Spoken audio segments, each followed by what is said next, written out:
Tackling crime, the Jefferson County Commonwealth's attorney laid out her public safety priorities today. Jarena Weathers was appointed to the position in 2023 and won the seat in the last election. WDRB's Richard Essex tells us Weathers held a rare press availability today. Richard? Well, of all the public buildings in downtown Louisville, this one, the old jail, or the Commonwealth Attorney's Office, is one that we are rarely in. And the current occupant of that office laid out her public safety plan. She says that we cannot ignore the number of non-fatal shootings and homicides. And she says people under 18, our kids, are being extraordinarily impacted by this violence. But in Louisville, it was 12%. 12% of our children under 18 lost their lives in gunfire and gunshots. According to data from the city, that is 18 kids murdered in Louisville last year. That's 5 more than the year before. Our kids are getting younger with violence, but so we have to meet the needs as the community needs it. On Wednesday morning, Jefferson County Commonwealth Attorney Jarena Weathers spent the better part of an hour laying out her public safety plan. She has been relatively quiet since her appointment and subsequent election.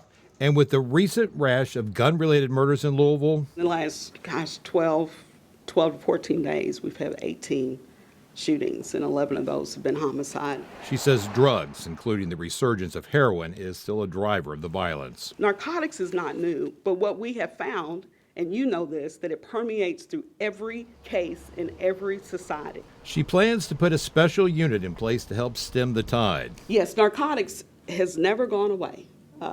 You know what our process has been since 2020. There's been a lot going on, so we've had staffing that's been different in both LMPD and in us. But what we know is that when we start finding a commonality, and we always have, they've never gone away. To round out her public safety plan, she is putting resources into a fatal crash unit, plans to extend her office into the community, and getting firearms out of the hands of criminals. Last year, because of this new program, we indicted 82 additional cases just to deal with the guns that we're dealing with in our community. It's key to disrupt the nexus of crimes in our neighborhood. So yes, it is going to take us a while. This does not happen overnight. She could not provide us with an exact conviction rate for last year, but she did say that last year her office convicted more than 3,700 people. 537 of those involved firearms. As far as her availability, she says her office is planning more town hall meetings in the next year. With photojournalist Ariana Shuka, Richard Essex, WDRB News. All right, we'll follow that for sure. Thanks, Richard.